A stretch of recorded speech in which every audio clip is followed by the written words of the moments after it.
reason why she wants to know where the other dog is. The truth is, no matter which dog is not in the bed at night, at some point in the middle of the night, if the dog is not in the bed at night, the dog will see something or think the dog sees something and will start barking its head off in the middle of the night. Now, it used to be that this was just annoying, and it wasn't even that annoying to me because I can sleep through literally anything. I think it's growing up in Chicago, being near the L, rumbling outside your apartment at night. I can sleep through anything, so I don't even care. But now that we have the little one, if the dog goes off in the middle of the night, Eloise is going to wake up, and if Eloise wakes up, my wife is going to be very angry with me because she will wake up, and I, again, won't. So every night, I close the windows and I lock them. I make sure the doors are closed and I lock those. I turn off all the lights. I make sure my phone is charging on the counter in the kitchen. I make sure everything is set for the work for the next day, and then I try to find the dog. And it's never easy to find the dog. Could be under the couch, could be under the bed in the guest room, could have accidentally been closed into Eloise's room earlier in the night. Who knows where the dog is, but I have to find the dog. And I've been thinking about this nightly ritual as I was reading this passage. And as I'm asking myself the question, have you found the dog yet tonight? It kind of strikes me that the dog's not missing. Find the dog isn't really the right way to talk about it because the dog's not lost. The dog's not missing. The dog hasn't gone anywhere. It's just that the dog's not where I want or need the dog to be at the moment. So I'm searching for the dog. I'm hunting for the dog because I want to place the dog where I think it belongs for the night for my own reasons. We'll dig into how this has anything to do with Jesus in a moment, but I want you to look at this picture. This is a comic strip from The Far Side from a few years ago, and I will admit that I never really got this comic, and I think it's because I never got to see it in 80 inches up on the wall. I never noticed why this was funny. Yeah, when you see it, you will giggle or chortle or whatever it is you do. But I didn't see it for a long time. I was just like, well, that's not a funny comic. I don't get it. Like, what's so funny about evangelism? Guy that does the Far Side comics, that's not very nice. Like, that's not funny. But it's hilarious because you can see Jesus' little sandals poking out. He's hiding behind the curtain. And now it's funny. It's actually very, very funny. I'm gonna ask to go to the next slide so that we don't just look at that for the rest of the sermon, because I would. It's funny. This idea of finding Jesus, this idea of have you found Jesus yet? It's kind of popular in American Christianity. It's been around since I was little. This idea that Jesus is somewhere out there, and each and every one of us have a Jesus-shaped hole in our heart. He's the missing piece to our lives. He's the thing that we've been waiting for, the thing that we've been needing. And if we would only find him, everything would be okay. We just have to, that's our one job in life. That's the meaning of life, is to search for and find and then enjoy this relationship with the one that made us. Like, we are supposed to go find him. I'm not so sure that that's the best way to talk about it, but we'll talk about that in a minute. We find in our gospel lesson today that the disciples are trying to find Jesus. Like, I don't know if you heard that when Pastor Dell was reading, but they were searching for him. The language is actually, they were hunting Jesus.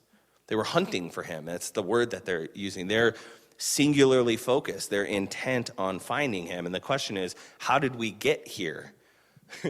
We're only a few verses into the entire gospel. We're still in chapter 1, and not a lot has happened so far. We can kind of count on our hands the things that have happened in the gospel up till this point.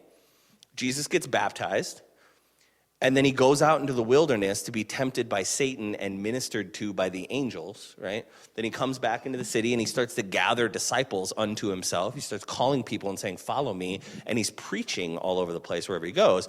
And then as he has this band of followers, then he immediately goes to this place called Capernaum, and the very first opportunity he gets, the very next Sabbath day, he goes into the synagogue and he starts to teach.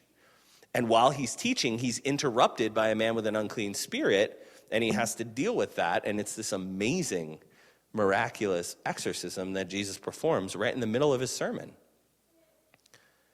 And that's where we're at so far. And then we're at our text for today. It's important that we know that not that much has happened and not much time has passed. In fact, Mark says immediately after he drives out this unclean spirit, immediately he walks out of the synagogue, goes basically across the street to Peter's mother-in-law's house, to Peter's house where his mother-in-law is. Immediately they leave the synagogue and go home to Peter's house. That means that no time has passed. It's still the Sabbath. That'll be important in a minute. Okay? So they get to Peter's house, and they right away inform him, hey, just so you know, in this house, Peter's mother-in-law is sick. She has a fever. And we know, just from our cursory reading of things, that could be a bigger deal than it sounds like. How many of you have ever been afraid of a fever in your life or in the life of somebody that you love? Fevers are scary. Sometimes it's nothing. It just accompanies a cold or a flu. But other times it's a big deal. And we have modern medicine. So imagine how scared people were back then when they would have a fever come upon them and how debilitating it was. Well, so Jesus, we see that he takes her by the hand, and it says he lifts her up, right? And this word we talked about in Bible study last Sunday, so we're not going to dig too far into it, but there's something here that you need to see. He lifts her up, and that word is actually the word resurrected. He lifts her up. He raises her. It's the same word that's used of Jesus when God lifts him up out of the grave. Same word. So Jesus reaches down, touches her hand, and lifts her up, brings her to a new life. And it says that immediately then she went to serve them. And then after that, night falls, and they bring to Peter's house everyone in the town who's sick or demon-possessed or needs something. They all show up at sundown, and Jesus heals them all of them, anyone who comes. And it must have been a long night. He must have been tired, but he gets a little bit of sleep, and it says that early in the morning when it was still dark, he withdrew from all of them and went to a desolate place, went to the wilderness, and he prayed there. And the disciples wake up the next morning, and they can't find Jesus. And apparently most of the town had camped out around the house, and they can't find Jesus, and the disciples go hunt for him. And you know what they're going to say when they get there. That's how we get to where we're at for today. That's how we get to the point where they're wondering where he is. It's important to know, just like my dog every night is not lost. My dog's not missing. My dog's not hiding from me. My dog's just not where I expected my dog to be, not where I need my dog to be, not where I want my dog to be. And so I go hunt and I go find. And then hopefully I capture and bring back the thing that I went to find. That's the language that's used of the disciples in trying to find him. Like I said, we talked about this on Sunday, so I don't want to belabor the point. But if you weren't here for Bible study and you read this passage, there's something that sticks out in the back of your mind. And you don't want to ask.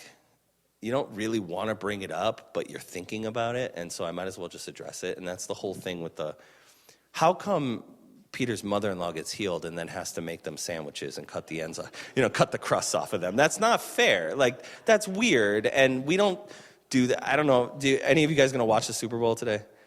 I don't know. Maybe you are. It's like a kind of a lame matchup. I don't know. But growing up, when I was a kid, we would have big football games at my grandma's house. And I don't know if it's the same for you, but when I was growing up, how it was all of the guys were in the living room around the TV, basically buried under piles of snacks and bowls of dips and things to eat and things to enjoy. And all of the ladies were somewhere else making that happen, refilling the dips and heating up the food and making the sandwiches and cutting the crusts off and doing the kinds of things that need to be done to make sure the party happens. And they were waiting on us. And I don't know if I will tell you because she's not here, that does not fly in my house now. Like, that's not how it works. I don't know if it's that way for you, but we still bring that to this text, don't we? We still think that when it says, and she immediately got up and served them, in our minds, we're thinking waitress. In our minds, we're thinking housemaid. We're thinking she got up and worked for them. And the only reason I bring this up is because that's not what's going on here. And it's just a mistake in the way we read it. We know that it's a mistake, and we know that that's not what's going on here for two reasons. The first one is grammatical, which is strong in itself, but not strong enough to hang our hat on.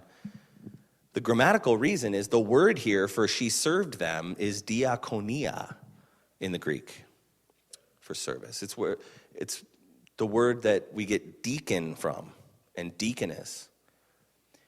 It means ministry. Grammatically, what Mark is saying is that this is the beginning of Peter's mother-in-law's discipleship. That from this moment on, when she was raised to new life, when she was lifted up by Christ, when Christ touched her, she became a disciple and she began to serve them in the same way that they began to serve one another and Jesus began to serve them. This ministry word is the same word all over the New Testament, and it means that that was the moment that she joined the group of ladies that were following Jesus around, listening to what he said and putting it into practice. That means Peter's mother-in-law might have been there in the group of ladies that overlooked the crucifixion when all the guys were somewhere else. This is the beginning of her discipleship. Now, that's just the grammatical reason, and that's maybe not strong enough, although we know thematically in Mark that that's probably what it is. But here's another reason. What day was it when she was healed? It was the Sabbath, which means she's not getting up and making sandwiches because you're not supposed to. She's not getting up and doing housework because even the maids have that day off. Even the cooks have that day off. She didn't get up and resume her duties because those are paused on the Sabbath. That's just important to know. I don't know. I mean, we've talked about that before, but I thought you should at least know that when you hear this, don't bristle at it. The other reason why it's important to know that it's the Sabbath that this miracle takes place at is Jesus shows up at the synagogue and preaches to them, casts out a demon, not because he was trying to or looking to, but because he was interrupted, casts out the demon, and then leaves the synagogue and goes to do what you do on Sundays with your family. He goes to hang out with Peter's family and spend some quality time together. And at sundown, as the Sabbath ends, everyone in the town starts coming around Peter's house. Now, you might just wonder, why did they wait till sundown? Well, they have to wait till sundown because it's the Sabbath. But what that means is from the moment they met him in the synagogue, they were thinking, I can't wait until the moment I'm allowed to go be near him again. They can't wait, to the point where all of them come at the same time. They've just been watching their watch, watching the string that tells them when it's light enough or dark enough to end the day. They're just chomping at the bit to go see him. And that's important to know. As soon as the Sabbath is over, there's a line out the door for people to meet Jesus, and he heals all of them. All of this to say, his ministry in Capernaum is successful, yes?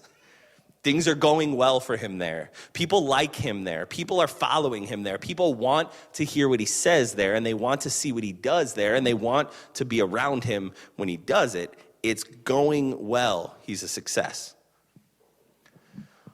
So in the middle of the night, after a long day of work, he goes to the wilderness to pray. It doesn't say he's hiding from them. It doesn't say he's escaping them. It doesn't say he's running away from them. It gives no indication that he plans on leaving without the disciples. He just goes to pray. But they come hunting for him. And their message when they get there is clear. They say, what are you doing out here? Everyone's looking for you. We've been hunting for you. Everyone wants you. You're successful here. They're listening to you. Why would you take a break from that? Why would you pause that? Why would you run away from that? Come back. They need you. They want you. This is your job. This is your role. This is your place. This is where you belong. Why are you where I wasn't expecting you to be? And Jesus seems really put off by this. Like, he does not seem to like this idea that he's being searched for, that he's being hunted down in this way. Now, part of the reason why he doesn't seem to like this, he's put off by this, part of the reason why is, what in the world are they looking for this morning? How many hours has it been since he changed their life forever? What could they need? What could they be after? And I think about it, like, if Jesus answered my most fervent prayer right now and did the thing that I need him to do, what's the second thing I'd ask for?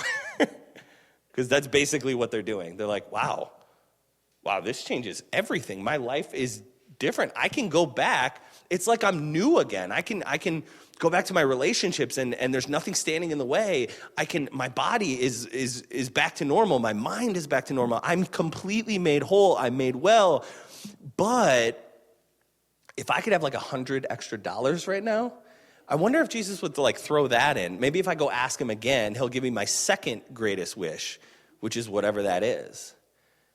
My mind goes to the feeding the 5,000 thing. Jesus does this miracle, feeds everybody present. And what do they want to do? They want to capture him and keep him hostage and force him to be their king, saying, can you do this for us every single day? Because it'd be really nice if we never had to go to work again. If you can just feed us. It'd be really nice if we could just put you in the middle of town, like the vending machine we assume you are, and we can just visit you whenever we want and get the thing that we think we need. And obviously Jesus knows that's not why he came. That's not what he's up to. So they say, Jesus, come back and take your place. Come back where you belong. And he says, actually, no, let's leave. Let's go somewhere else. Because there's other places for me to proclaim, and that's what I've come to do. But I think he's put off by it for another reason too. And that's this idea that we find Jesus. When we read through the Gospels, that's not the language that the Gospels use. And I think Jesus knows, he's got to be thinking, you didn't find me. One, I was never lost, so I don't know what you think. I don't know what you think was going on here, but I didn't leave you. But you didn't find me. In the beginning, like just a page ago, Jesus went and found them and called them to follow him. He's had his eye on them the whole time. Jesus went and found them. And think about Capernaum. Jesus like decides he's going to go do ministry in Capernaum. You realize that Jesus grew up right around there. He spent decades in that area and no one found him. No one discovered him. No one said, hey, look, here's the Messiah, until he found them. We don't find God. He finds us. He finds us. Epiphany is a season of realizing, discovering, having it dawn on you just exactly who Jesus really is. That's what this season is about. But he knows that the truth is we can't come to this knowledge on our own. We don't discover Jesus. We don't find him. He finds us. And when he finds us, he reveals himself to us. Epiphany is this discovery, this gradual awakening, this dawning on us, but it's him showing us who he is. When you look through the Gospels, you see that the point of this all is he wants to be known. He wants to show himself to you. He wants you to realize who he is. He came specifically to reveal what he's really like and how he really feels about you and what he really has in store for you. He wants to show you that he's not just this missing piece in your life. He's the author of your life. Yes, you're missing him, but he's not just this piece along with everything else. He's the one that wrote it all. He's the one that gave it all to you. He's not angry or distant or fickle like people assumed that God was up until that point. He's gentle and kind and compassionate. So far, what we see in the gospel, who he's revealing himself to be, is the one that's going to tell you the truth no matter what. The truth about yourself, the truth about your life, the truth about your God. He's going to silence and expel the enemy. Whether it's an evil spirit that's oppressing you, or it's a fever that's keeping you from being and doing what you were created to be and to do, he's going to say, shut up and go away. That's who he is. He's going to take you by the hand, and he's going to raise you to new life right in the midst of the old one. He's going to restore to you your purpose of loving God back and taking care of everything that he made. He knows that you desperately need to know this. You desperately need to know him. But he also knows that you and I can't come to this epiphany on our own. So he finds you and he shows you him. But that's not all. Look at this next slide. When he finds you, he doesn't just show you him. Oh. When he finds you, he doesn't just show you him. He also shows you you. He reveals things in you that you didn't know were there. I don't know if this has happened to you, but it happens to a lot of people. Sometimes we find ourselves in a second career. Sometimes we find ourselves discovering a little bit later in life that we have talents and we have goals and we have dreams and we have passions that we didn't know were there before, and Jesus just shows us, hey, this is who you are. This is what you're like. This is what you care about. We discover that there's a drive to take care of and make better our little corner of the world that God made. Sometimes he shows you things in you that didn't used to be there, but they are now. Sometimes you discover a concern and an involvement that just seems to pop up overnight, and you can't do nothing about something that you've realized is true. You have to act. Or you have feelings and convictions that have been growing in you for a long time, but you're just beginning to notice that they're there. I don't know what this means for you because I don't know you that well, but he does. He knows.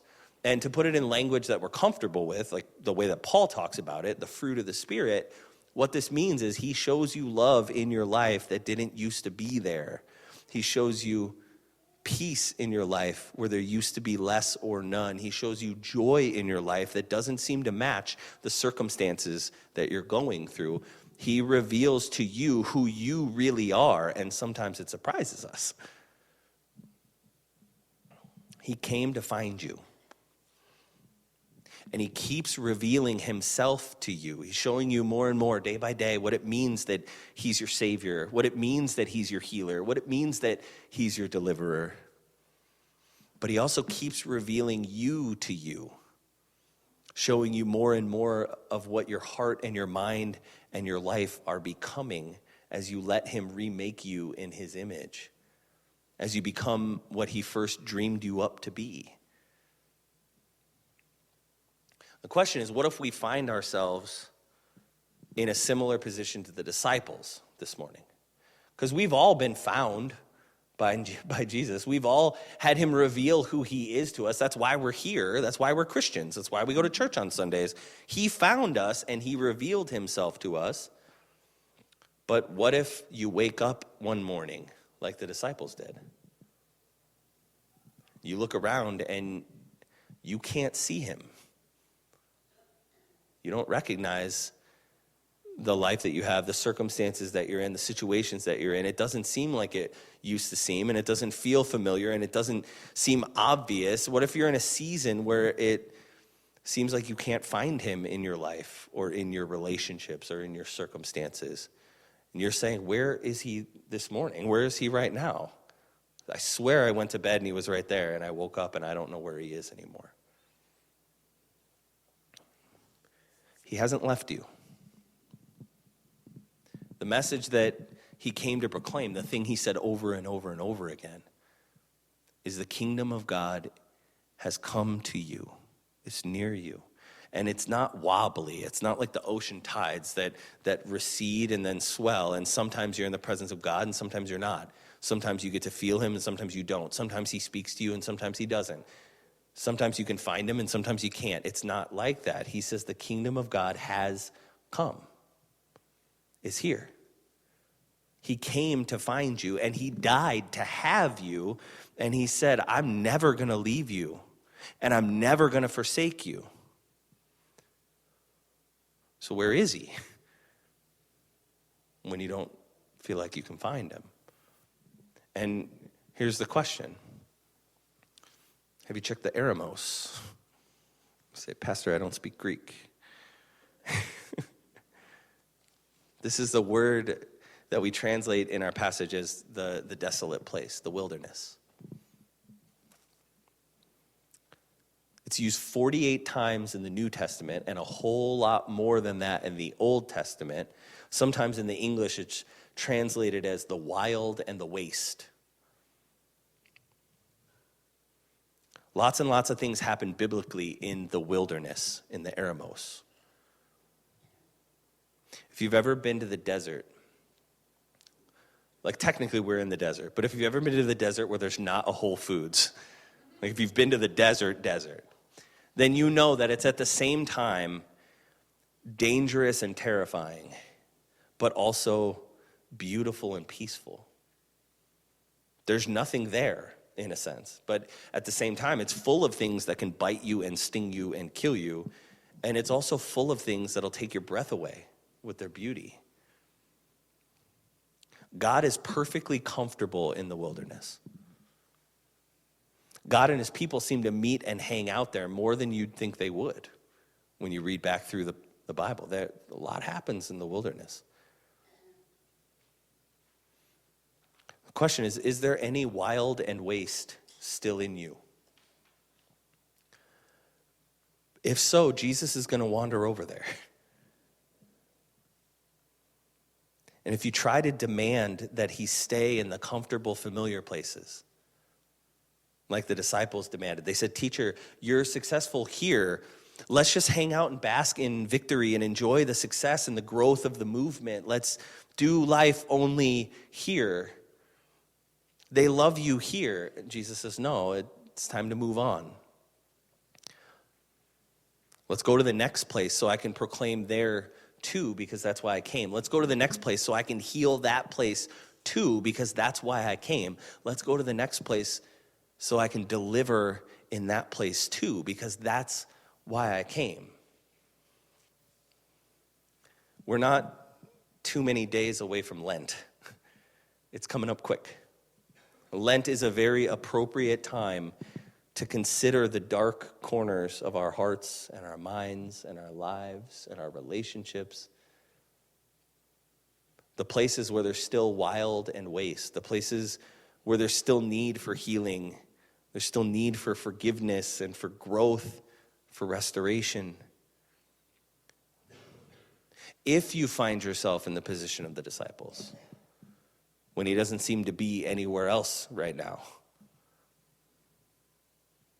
that's where you'll find him praying, in the places where he's still finding you and revealing himself and you to you.